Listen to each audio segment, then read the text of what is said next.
The following is a presentation of TFNN.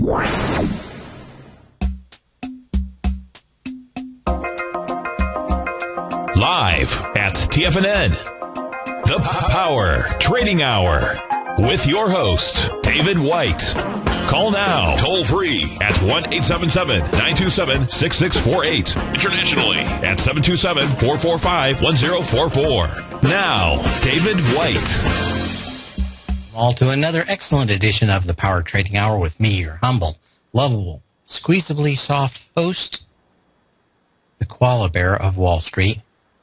And I think we're going to have a great day out here today. And although it's kind of quiet, of course, after the initial fireworks of the morning, I don't know if I'd even call them fireworks, popped up about 7 points on the S&P cash, and we've been pretty much stuck there ever since, up 8 points right now, 1.76 billion shares as we go into a Friday afternoon.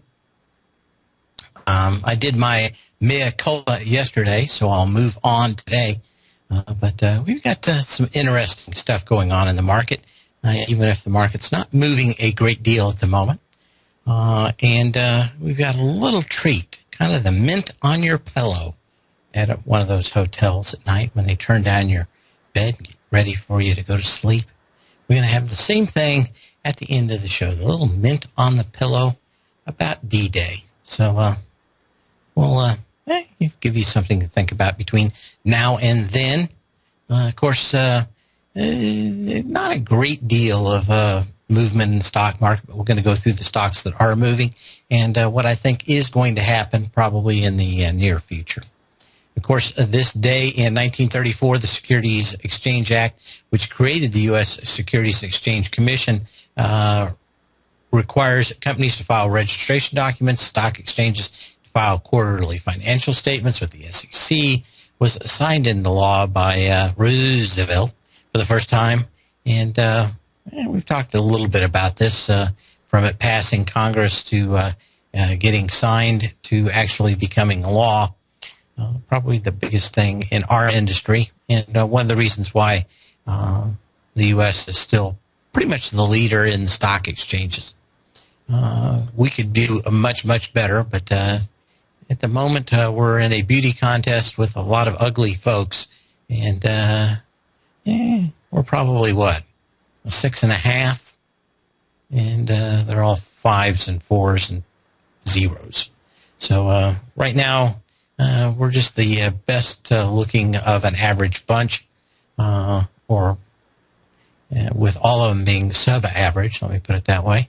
But we could be much better. We'll have to see whether we can actually get that done with so much money buying everything in Congress these days. Verizon has been yelling and screaming back at Netflix over their PR stunt. We talked a little bit about this last night. It continues to go on. They sent a stop and desist order saying that they were going to sue them if Verizon, or if Netflix didn't quit showing a buffering screen saying Verizon is incredibly slow. Surprisingly enough, even after Netflix has paid a great deal to Verizon to update the speed, nothing's actually improved on Verizon. In fact, it's gotten worse. And I think that's probably what's ticked off at Netflix so much, is that they got their taste, they got their beak wetted, as old Godfather used to say. Wet my beak, just give me a taste. And of course, it is kind of interesting in that vein. More to me, if I have it in here, NFLX, is how Netflix is reacting. Normally, this has been kind of tough for Netflix, and I wouldn't say it's a bad day. It's like volume up here at a high, and maybe we're going to go sideways for a way. But normally, getting into something like this would have been horrifically bad and had a big, nasty down candle that were still higher than yesterday. Most of it's trading on light volume, kind of showing just how little anybody is now putting into any of this. But it's going to be interesting to see whether Verizon continues to push this. This is a fairly easy and provable proposition. I think Verizon just thought that Netflix would blink and that would be it. But we are going to continue to see networks try to optimize their profits by not upgrading any of their equipment and, of course, blaming Netflix for the problem themselves. I don't think Netflix would have started this if they didn't know for a fact that Verizon was causing issues. But like I said yesterday, you could easily see on Sunday nights that you can't get and can't watch hardly anything on Netflix anymore on Verizon, which I do have. And I do pay upwards of $100 a month for their highest tier service. And during the week, it is normally fairly good. Of course, on the weekends, not so much. But could be other problems out there. And let's see, what else do we have? And talking about another company in the news, Amazon. I don't know if you've seen this, but Stephen Colbert, who is going on to bigger and better things after the end of this year, is basically calling out Amazon. He has written a book. There's a company called Hatchet Books, and basically Amazon is acting very much like a monopoly.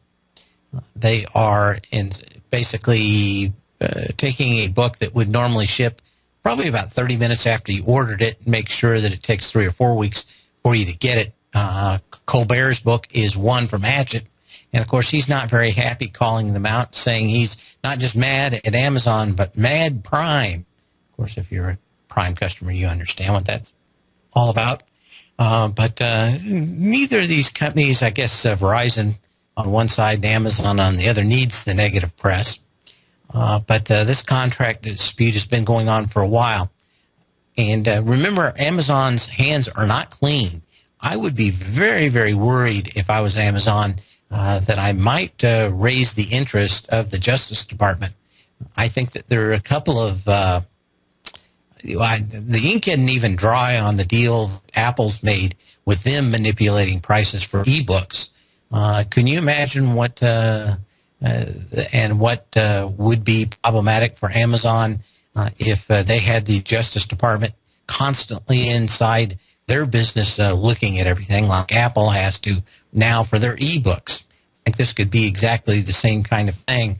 And I'd be kind of worried if I was Amazon, especially after what happened to Apple and its price-fixing issue.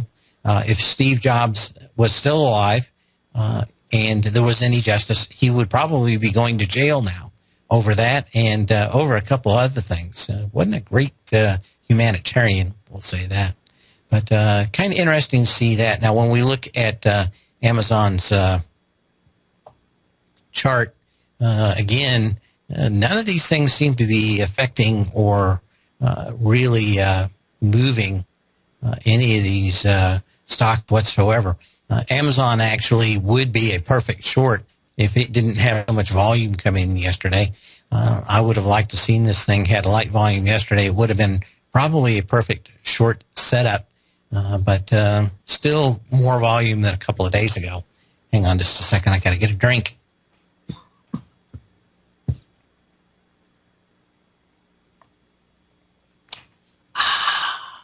Some good sun tea out there, but I had a little frog in my throat. Says Polar, question on Amazon. Go right ahead, Z. Somebody in the den is feverishly typing away, and hopefully they'll get in on it. Odds, Amazon back to the highs. Well, I think this thing's going to hit 337 next week, and I think that's probably going to tell us. I would think that there's probably a 30% chance today was the high. I think that we'll probably see this thing in 337.50, and we're probably going to figure out the volume there and what it's going to tell us. But you only need about 3.7 million shares for the April 22nd high, which is not a great deal. You got 9 million shares on a a kind of intraday reversal back out here on the 24th. And we're awful close to that. So I don't think you need a great deal more out here, kind of light volume today, but it's a Friday. As we get into that candle, and both those candles from the 24th and the 22nd of April here, I think that's going to tell us a lot. But I think you could go sideways out here for a lot. Not a lot of impetus right now for a company that's pretty much, I think it's about 80% institutionally owned. We're going to have to see something really move to get Amazon and a lot of these guys that hold it start kicking it out the door. And I haven't seen it yet. Probably one of the reasons we had the big move in Amazon yesterday was them leaking the video for a presentation they're going to have the 16th of June. In that presentation, they're showing a new product. It's been widely discussed, and a few people have seen it over the last 6 months, but it is a new phone and or tablet, and this new tablet will have a new feature, and that is that it can actually track what your eyes are looking at on the phone. And they've got kind of a neat demonstration app on using it, but it's not really useful for anything. It shows you the power and the idea of using an interface that's actually controlled by your own eyes. And that's pretty much where all the juice came out of this yesterday. That's why I would not probably be thinking this thing's going to roll over until after the 16th. We have a lot of other news coming out next week. Monday morning we start E3, and I think it's really fires off on Tuesday. E3 is the convention for gaming, and Microsoft's already out today with some press releases in that vein. Seeing this thing pop a little bit on light volume, and it has touched its previous high. So it is. What about a few shots of whiskey? I tell you what, I'm not a whiskey drinker, Pete D. I am much more into the other stuff, and maybe I'll bring it out here right before the end of the show. I like beer, cereal malt beverages, but ever since Andy Heck started talking about the giant lime problem and that we may have prime, I've been stocking up on a great deal of Jose Cuervo and margarita mix. And no, I'm not a pothead, but I do have I have a lifetime supply, which would last me about probably 3 months of margarita mix back out there.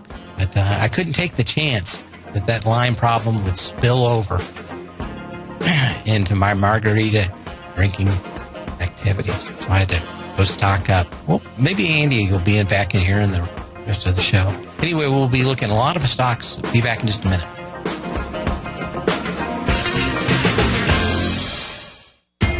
TFNN is excited about our new software charting program, The Art of Timing the Trade Charts. In collaboration with Tom O'Brien and using his best-selling book, The Art of Timing the Trade, Your Ultimate Trading Mastery System, David White has programmed an outstanding piece of software that will complement any trader's methodology.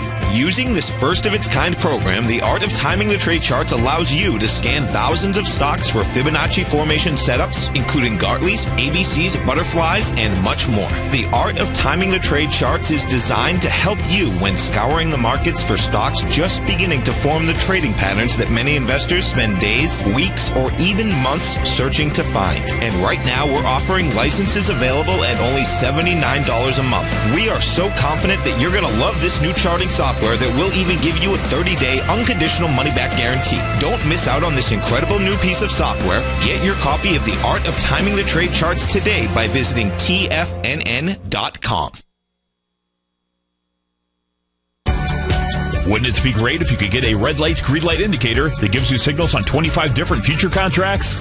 Now you can with Taz Signal Box. This red light, green light market profile system dynamically updates 24 hours a day and provides you with important trend and trade signals on 9 different commodities, 9 different indices, and 8 different currencies. Right now, you can receive a free 2-week trial to Taz Signal Box.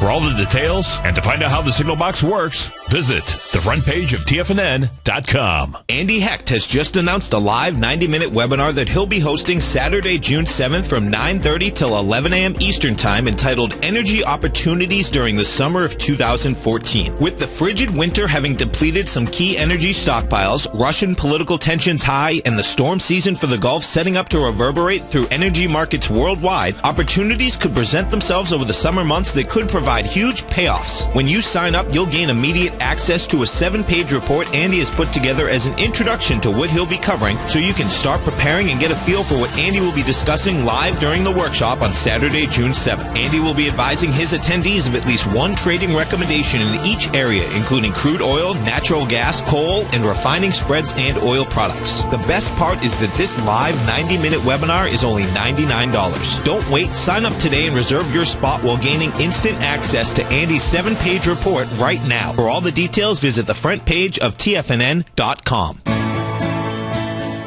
You've always taken the long view when it comes to investing, but what if there's an opportunity right under your nose? What if you could be more responsive to market trends to seek to boost your portfolio performance right now while seeking to reduce your overall risk? At Direction Funds, we connect investors with alternative strategies that seek to maximize their returns.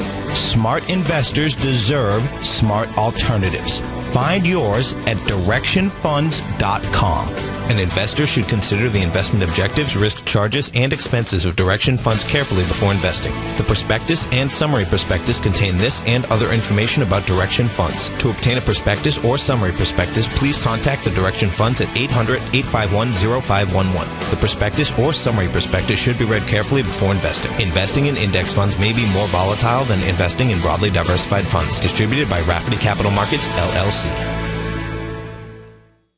Many of our new listeners have heard about the Tiger's Den, but wondered, what exactly is it? The Tiger's Den is a lively community where professional traders and investors can meet, exchange ideas and information in a comfortable, moderated atmosphere. Hear all of your favorite TFNN shows, plus see all the charts as they happen live during those shows, and have access to all those charts. You can test drive the Tiger's Den absolutely free for 30 days. It will greatly enrich your knowledge of these markets. Details on the Tiger's Den are on the front page of TFNN.com. Dave takes your phone calls now. Toll free at 1-877-927-6648. Internationally at 727-445-1044. As we come back, of course, it is the anniversary of D-Day, and in the last segment we have a little something special for y'all. As you know, I like history, so we'll go through that tonight in the 4 o'clock hour, and we're getting a special shot of Andy Hecht. And I don't know if Tom is going to be there or not, but I think it's going to be a lot of commodities with the market being kind of flat today. And Andy's going to talk a little bit more about them, so we get just a little bit more Andy today. So make sure and hang on to that. I actually was spending most of my day writing the Tech Insider, and a lot of observations out there that I'll leave for the newsletter. But some little things that look like maybe they will start to develop. And one bigger observation yesterday, and that was I bought and went long a stock in the Tech Insider, and it brought me back. I actually took the passage out of Reminiscence of a Stock Operator because I was looking at a stock, wanted to buy it, thought it would come down to my buy point on low volume.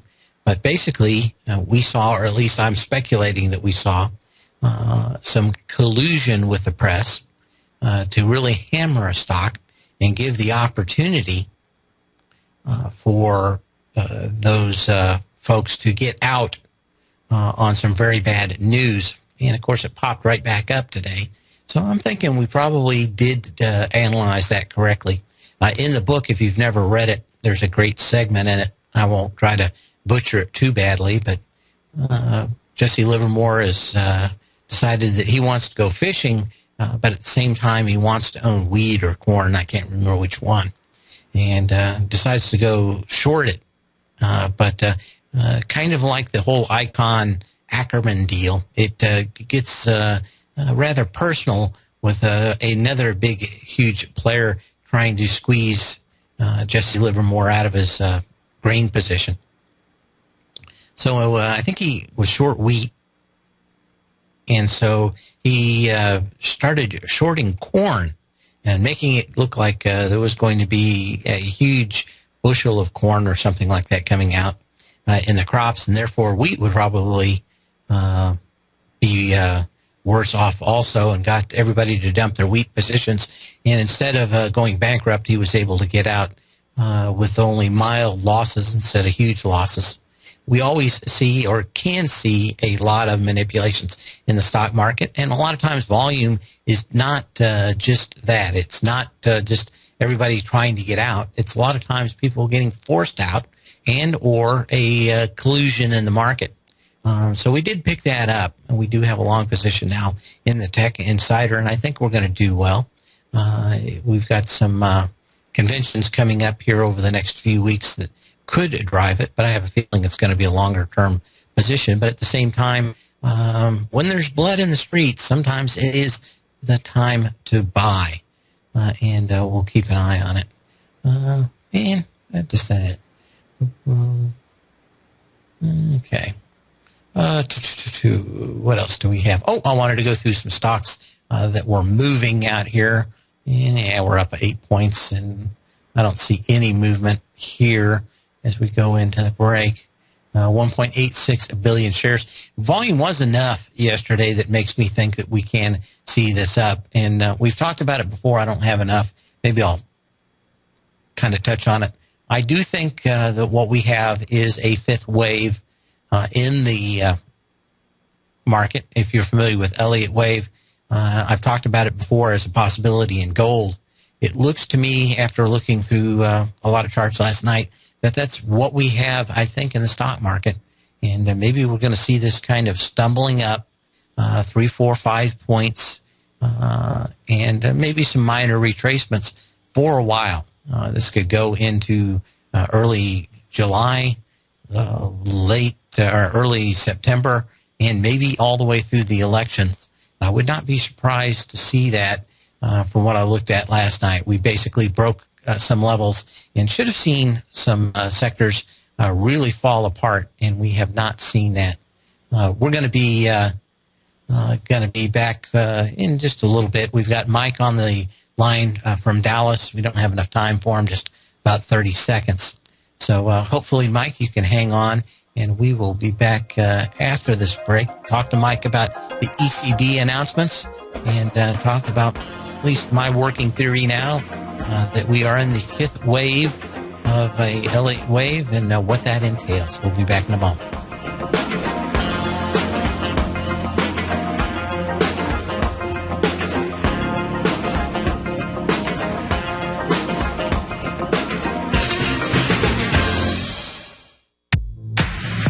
If you're an active trader looking for that extra edge when it comes to trading and investments, then now is a great time to get a 2-week free trial to Tom O'Brien's daily market letter, Market Insights.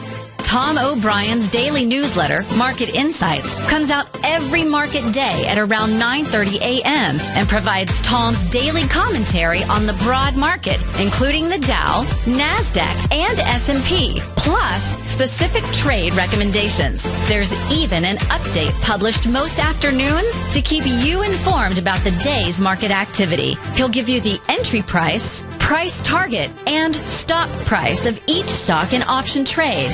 With Market Insights, there's nothing left to guessing. For all the details and to get your 2-week free trial to Market Insights started today, visit TFNN.com.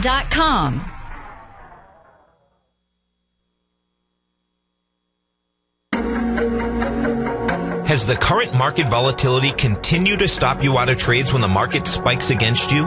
Now is the perfect time to open up an account with Nadex. Nadex, the North American Derivatives Exchange, is a brand new, completely regulated Chicago-based exchange, and unlike most other exchanges, Nadex allows you to trade directly through them with direct market access when using their completely free trading platform, which also features real-time charts and full customization capability. One of the advantages of trading with Nadex in volatile markets is that your risk is always capped and you have the ability of keeping your trades open even when the market spikes against you. Nadex is completely brand new with a line of unique trading products that are unavailable anywhere else. See how it works at nadex.com. That's NADEX.com. Or click on the Nadex banner on the front page of TFNN.com. Futures and options trading involves risk and may not be appropriate for all investors. The Path of Least Resistance is David White's daily trading newsletter, and if you're looking for active trading ideas, then now's a perfect time for a 30-day free trial to this powerful daily trading advisory service. David uses his years of trading experience to offer his subscribers his trading ideas each morning in his Path of Least Resistance newsletter. Using a combination of equity trades along with options, David keeps his subscribers up to date with all pertinent market information with intraday afternoon updates when warranted. Don't miss out on this great chance to get a 30-day free trial to David's daily newsletter, The Path of Least Resistance, with no obligation to pay anything. David has been delivering solid recommendations for his subscribers recently, and if you'd like to see the type of newsletter he delivers every morning, then visit the front page of TFNN, and you'll find The Path of Least Resistance under Trading Newsletters. For all the details and to start your 30-day free trial today, log on to TFNN.com now.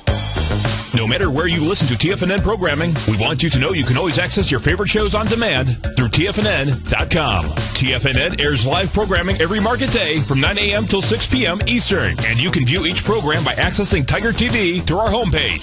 We even have an easy link for all mobile devices, including iPhones and iPads, located at the top right-hand corner of the TFNN homepage. You can use your smartphone to view Tiger TV, but if you don't have a mobile connection that can keep up with streaming live video, then you can simply visit TFNN.mobi in the browser of your smartphone for live streaming audio of all of our programs. The mission of TFNN is to educate our audience directly and interactively through our interactive website and radio call and talk shows. TFNN is able to teach all levels of investors the technical skills needed to trade in today's marketplace. In order to get the best information possible, TFNN has assembled the most respected financial minds in the country to provide the most current news and comprehensive advice available. TFNN.com. Educating investors. This segment is brought to you by Harmony Gold. For more information, just click the Harmony Gold banner on the front page of TFNN.com.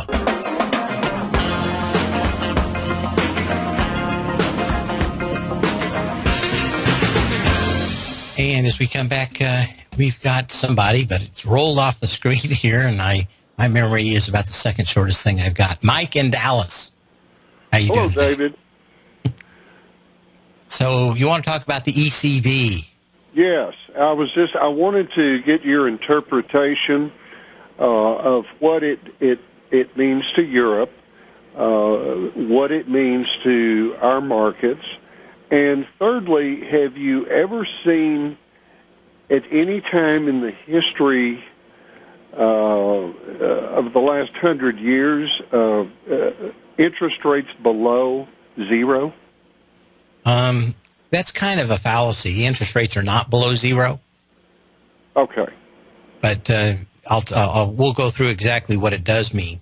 Okay. If you put in a $100 in a European bank account, yes, at the end of the year you're going to get back $99.50. Okay. So negative interest rates really don't mean you pay no interest. It does mean, though, that if you put money in the bank, you're going to get less than you put in, and it's actually 0.25%, I think, for the actual rate. So you're going to get back $99.75. So you can't hide your money under the pillow. At least that's what they're saying. You could hide it at home. You'd have the same amount at the end of the year. But you can't, if you've got any kind of sizable bank account, you're going to have to put it somewhere else other than in the bank. What's the purpose of that? To force people to invest, to buy bonds, And the thought is the bond market over in Europe is infinitesimal. It is incredibly tiny. $100 billion in bonds would last about half a second, and they just don't have the structure over there to buy them. So the thought is, by forcing people out of bank accounts, that they'll start investing in other things around there. The problem is that if you go to the bonds in Germany, where normally you'd probably buy them, it is the strongest country over there, you're going to get about 1.5%. If you go over here to the United States, you get about 2.5% on 10-year. Yes. Who in the world's going to pass up a whole percent change and not just buy U.S. Treasuries over here? So the whole idea is, are we going to get money moving? And my thought is, it's a good attempt. I don't know whether it's going to work or not. I don't think anybody else does. But what it is going to do is make sure nobody leaves it in the bank. And that is the one thought that they have, is that they can push people into investing whether they like it or not. And my belief is that there's two things going to happen. One, you're going to see a lot more cash come into the bond market here, and probably why a lot of people are thinking you're going to get that 2.5% on the 10-year. And go ahead. Excuse me, but what economic principle does that fall under? Okay. You answered the question. To me, it is the policy of taking a pail of water from the deep end of the pool and taking it down and pouring it in the shallow end. Okay. But what it does, the idea is to get the velocity of money moving. That is, don't leave it at one place. Make people move stuff. And in that moving, you're going to get some friction. Some of that's going to be taxes for the local and national governments.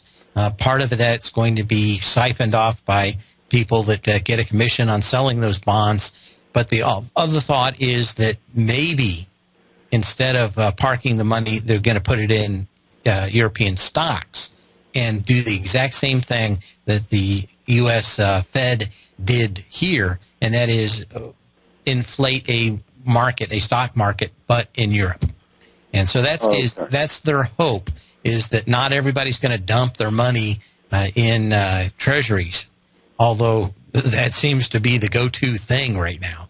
Right. We could see I think, that is the idea, is that if you want some risk-free money, you're going to go into the U.S. Treasuries, and that 2.5% yield, or whatever it is, 2.6 last time I looked, is probably going to fall to 2.25 as everybody exits the banking structures of Europe.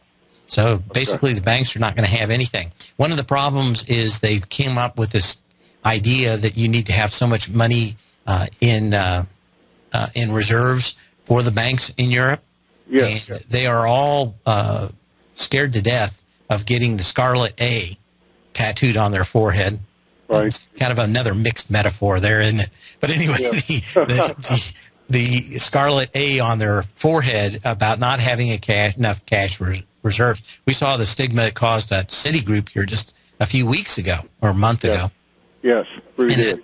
They have the exact same issue there. They don't want – everybody came up with these wonderful Basel Accords and beliefs, and when it comes to time for rubber to meet the road, it doesn't sound as sweet as it could be. So the idea is that, these banks are not loaning anyway.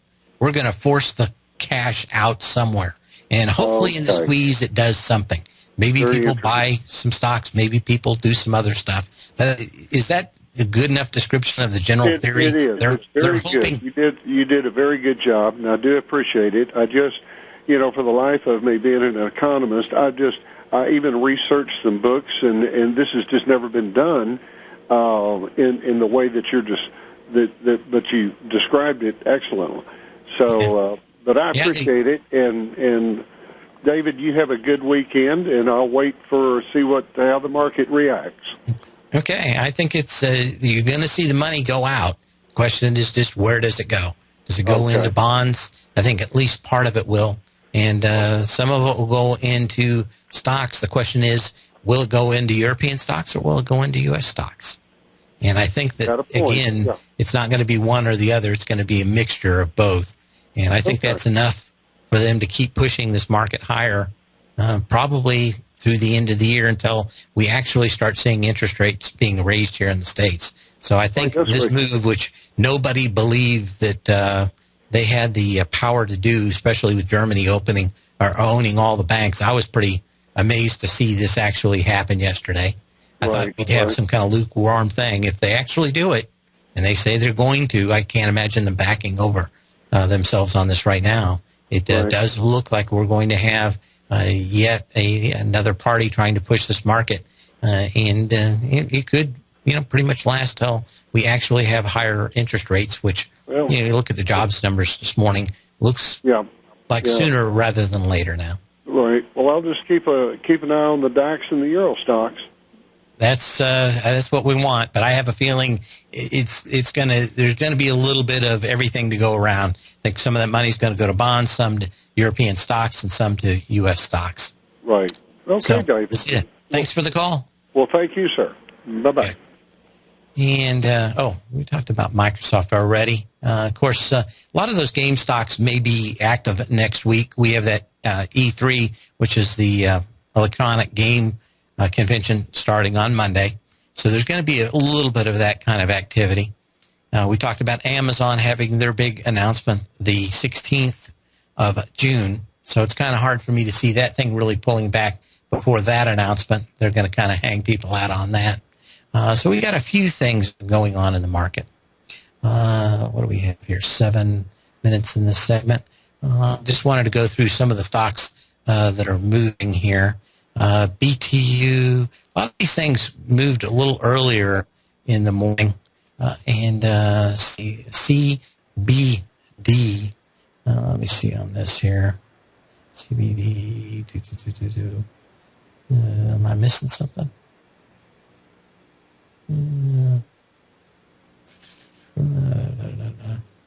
See if I had it on my list here for some reason. This thing did pop up. It is I believe a bank in Brazil. Let's check that out for sure. But one of the few stocks actually moving up here. Let's see. Retail food, clothing, and home appliances and other products in Brazil. Maybe it's a play on that whole soccer thing, which, soccer. Anyway, CBD popping up, decent volume yesterday, decent volume today, and a nice gap. This thing's got a couple of gaps in it, may have one more gap out of here, so you'd want to probably take a look at that.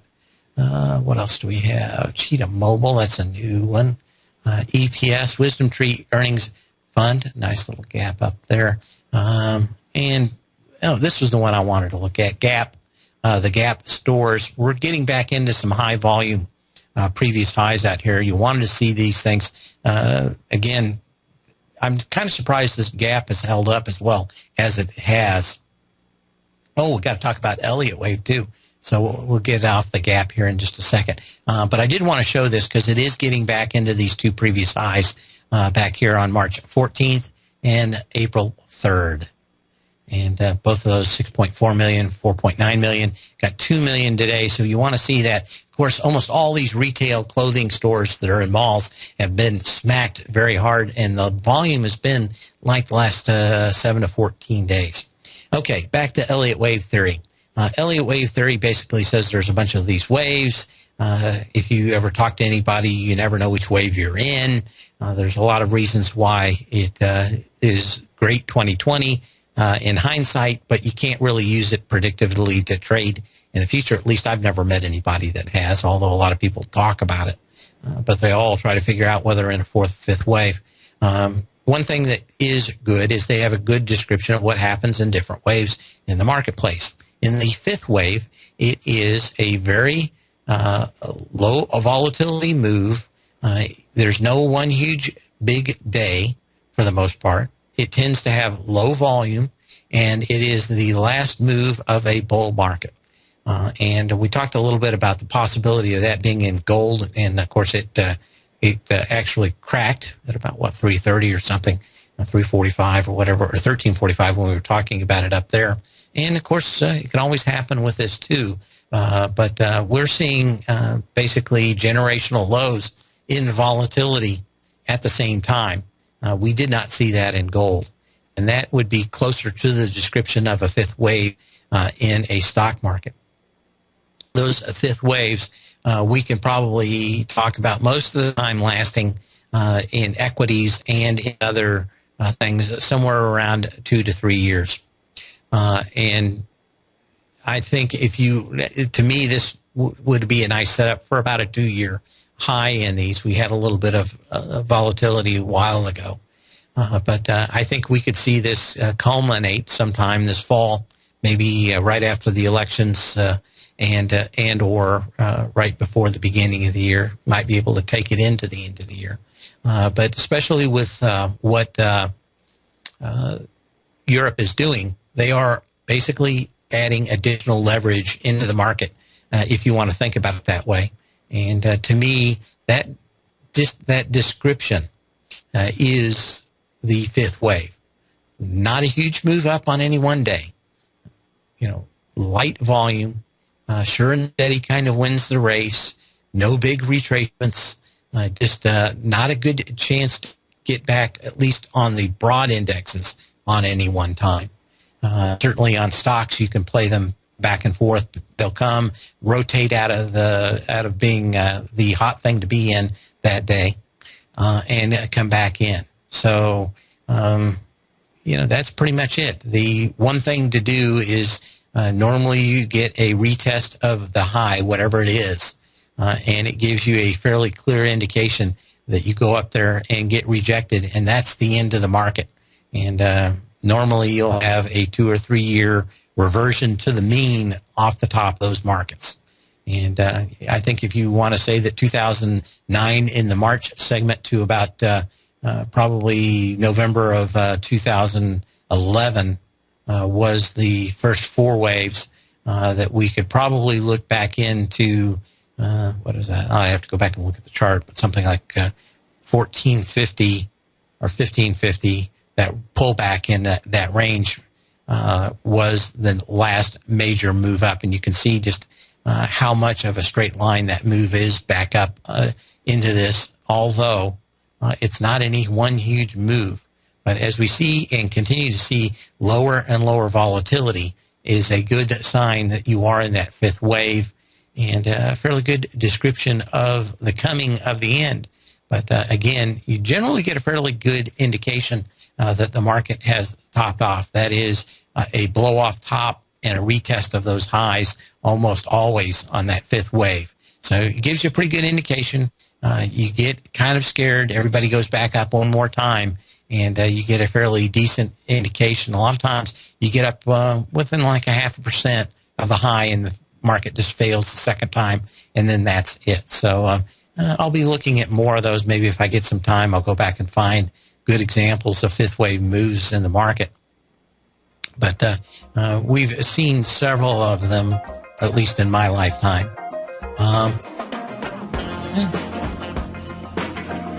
But we shall be back in just a minute.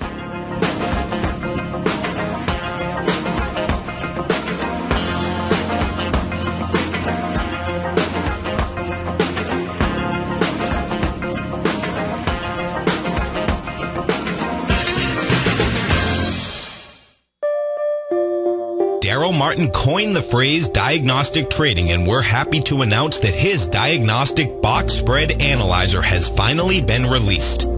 The Diagnostic Box Spread Analyzer helps you easily identify the best box spreads on Nadex in seconds, plus you receive access to the diagnostic deviation levels, as well as step-by-step training videos teaching you how to trade Nadex spreads so you can quickly master the mechanics of this simple yet powerful trading instrument. By pulling live data from the Nadex exchange, the Diagnostic Box Spread Analyzer does all the math for you, calculating risk, reward potential, distance to break even for both outright spreads and spreads used to hedge the underlying market. Visit the front page of TFNN.com today to get your 2-week free trial to Daryl Martin's Diagnostic Box Spread Analyzer and gain access to the valuable information it can provide when trading the Nadex box spreads.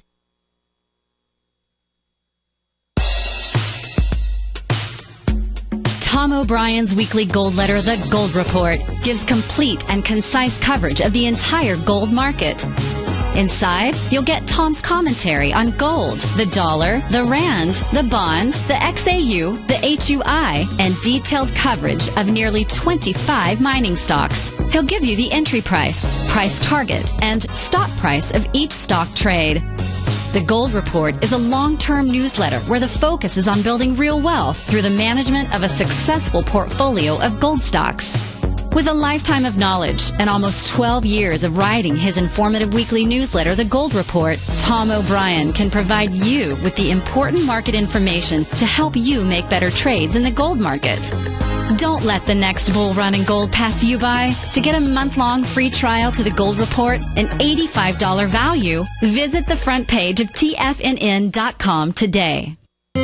David White's newsletter, The Technology Insider, is focused like a laser on finding the next big things in technology. If you had invested only $10,000 in Microsoft in 1986, you'd have been a millionaire by 2000. Disruptive technology like Microsoft's is the key to these massive long-term profits, and the Tech Insider is the vehicle from TFNN to capitalize on these opportunities. This is the go-to newsletter that identifies, monitors, and profits on mostly little-known cutting-edge companies with great long-term prospects. David's experience is as an inventor of Emmy-winning animation products for TV and Hollywood that propelled a company public. Match that with 14 years as a full-time trader, and he's uniquely qualified to guide you through the light-speed world of ever-evolving high-tech. If you're ready to ride the next big technology bull market for less than $40 per month, log on to TFNN.com and get your 2-week free trial to the Technology Insider. Get in on the ground floor of the next big thing today. We're told to follow our passion and everything else will fall into place. I hope that's what each of you are doing each and every day. Hi, I'm Steve Rhodes, host of the Money Master Show at TFNN.com, and my passion for technical analysis is what led me to the most fundamental discovery in pattern recognition, the Rhodes Momentum Indicator, market scanner, and trading strategy. A set of tools that identify the momentum and power of the trend, the likes of which have never been seen before, for every market and every time frame. Yes, folks, the trend is your friend, unless you're on the other side. New to technical analysis? This is the place to start. And experienced traders, take advantage of the trend like never before. Experience the power of the Rhodes Momentum Indicator each day, available to subscribers of my newsletter service, Mastering Probability. I guarantee your satisfaction for the next 30 days, unconditionally, so there's no risk to you, other than being on the wrong side of the trend. Mastering Probability, available on the homepage of TFNN.com. And folks, live with passion. This segment is brought to you by TFNN. Test drive all the newsletters for free at TFNN.com.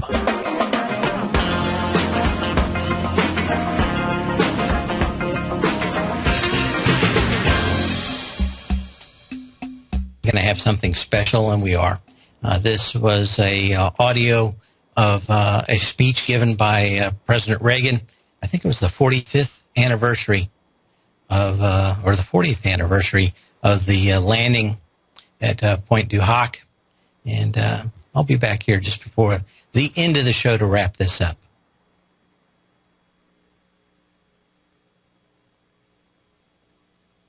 We're here to mark that day in history when the Allied armies joined in battle to reclaim this continent to liberty. For 4 long years, much of Europe had been under a terrible shadow. Free nations had fallen. Jews cried out in the camps. Millions cried out for liberation. Europe was enslaved, and the world prayed for its rescue. Here in Normandy, the rescue began. Here, the Allies stood and fought against tyranny in a giant undertaking unparalleled in human history. We stand on a lonely, windswept point on the northern shore of France. The air is soft, but 40 years ago at this moment, the air was dense with smoke and the cries of men, and the air was filled with the crack of rifle fire and the roar of cannon. At dawn on the morning of the 6th of June, 1944, 225 Rangers jumped off the British landing craft and ran to the bottom of these cliffs. Their mission was one of the most difficult and daring of the invasion: to climb these sheer and desolate cliffs and take out the enemy guns.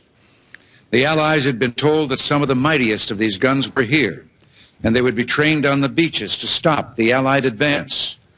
The Rangers looked up and saw the enemy soldiers at the edge of the cliffs shooting down at them with machine guns and throwing grenades, and the American Rangers began to climb. They shot rope ladders over the face of these cliffs and began to pull themselves up. When one Ranger fell, another would take his place. When one rope was cut, a Ranger would grab another and begin his climb again. They climbed, shot back, and held their footing. Soon, one by one, the Rangers pulled themselves over the top, and in seizing the firm land at the top of these cliffs, they began to seize back the continent of Europe. 225 came here. After 2 days of fighting, only 90 could still bear arms. And behind me is a memorial that symbolizes the Ranger daggers that were thrust into the top of these cliffs. And before me are the men who put them there. These are the boys of Puente Hope.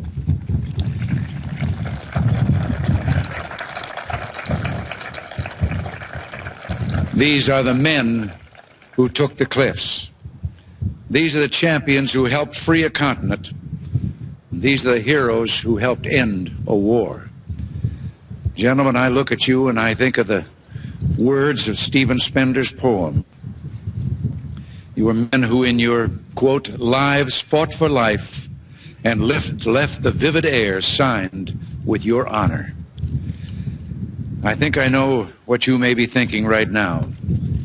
Thinking we were just part of a bigger effort. Everyone was brave that day. Well, everyone was. You remember the story of Bill Millen of the 51st Highlanders? 40 years ago today, British troops were pinned down near a bridge waiting desperately for help. Suddenly they heard the sound of bagpipes, and some thought they were dreaming. Well, they weren't. They looked up and saw Bill Millen with his bagpipes leading the reinforcements and ignoring the smack of the bullets into the ground around him. Well, you can find that on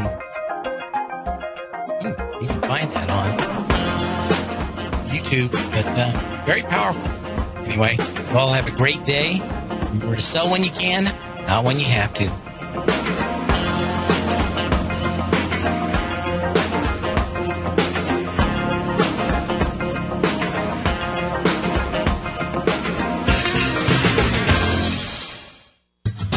Since 1984, Basil Chapman has been using the Chapman Wave methodology to advise traders of his expert market opinion. While originally hand-drawing charts from the late 1970s into the 1980s, Basil noticed that prices under most circumstances virtually always had a certain number of legs to the upside before declining sharply. Later, Basil found that computer software, which included the standard market technical indicators, enhanced the degree of accuracy in calling price turns, as well as market trend calls. Thus was born the Chapman Wave sequence. Using the Chapman Wave methodology along with other indicators, Basil Chapman advises his subscribers of his expert market opinion each market day with his opening call newsletter. Right now, you can get a 2-week free trial to the opening call, Basil's daily trading newsletter, by visiting the front page of TFNN.com. Cancel at any time during that trial and pay absolutely nothing. Get your 2-week free trial to Basil's newsletter, The Opening Call, today by visiting TFNN.com.